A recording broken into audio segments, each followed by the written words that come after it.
My first aim is to make it a Caribbean sport. And to do that, I think we've got to get a number of countries in the Caribbean playing the game on a regular basis.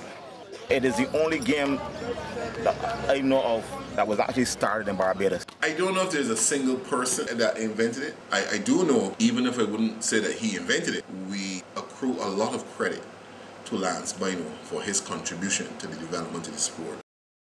The game originated in Barbados, give or take a few years in the early 1930s.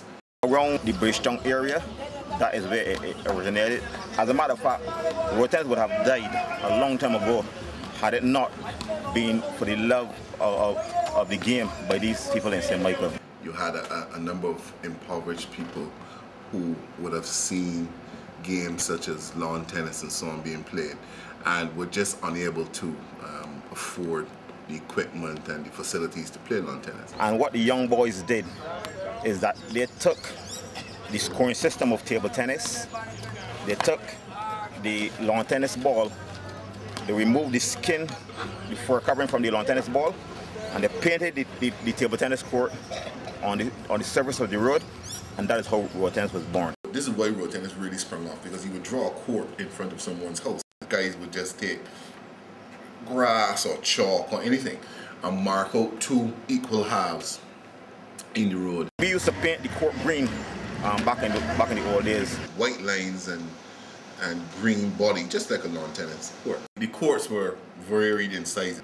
I think there was a whole number of different court dimensions in play throughout the island. As time went on, it became regulated. Now it is 10 feet by 21 feet, and the net is 8 inches tall. One of the innovations that I thought was really nice, and it has now become standard, is that the court is now yellow lines and blue main surface. Since we started playing the game at night, we discovered that blue shows up better under the light, and so we've gone to blue and yellow, which also incidentally is national colors of Barbados.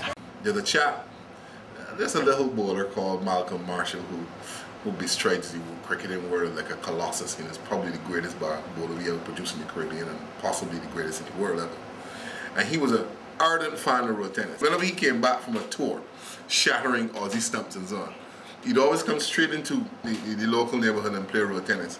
And after his death, which was a real big blow to us in the road tennis fraternity, we did a tournament in his honor. It meant that the game is a community-based sport. So, for example, if you look at a picture like this, you'll see that this is really a small avenue. That's just a very, very ordinary sort of Barbadian houses, and it gets people together in a very community-based format. That there's no other sport that does it. Road tennis can be played from all ages. A lot of our players are older than 40. We got some players who are 50. We got some that are 60. We got one player who is 70 years old. He's probably one of the best old players that we've got around the place. Gilmat Bavell, who is probably the oldest living player, but was an outstanding player in his youth. When I knew him as a road tennis player about 20 to 25 years ago, he was extremely good. He had a wonderful style. He was sort of a crowd pleaser kind of guy. After he hit the ball at you, he would drop the racket. And then if you happen to retrieve the ball, he'd pick the racket up and hit it at you again, and then drop the racket again, you know? When I was a youngster, he was an old, established player. Road tennis, they tend to peak later, like maybe in the 30s and the 40s. People really reach the full potential. And it doesn't have only to be a competition sport also. It can be exercise. So it is a game that can cover a vast age group. So now we need to have road tennis players in places like this, where in all areas where we'll be free from traffic and so on. It's no longer a sport that you can play, on the roads. One of the beauties of road tennis is that it's a very low-cost sport, which is one of the reasons it's done well in Barbados, and we feel it would do well in the other Caribbean countries. It kind of quickens the pulse when you really think of road tennis establishing itself in a place like Brazil.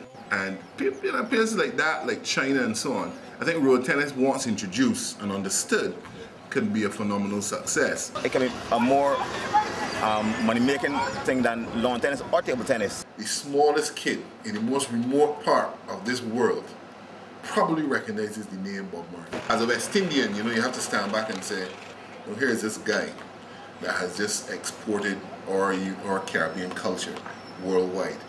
Hopefully we can do something similar with road tennis.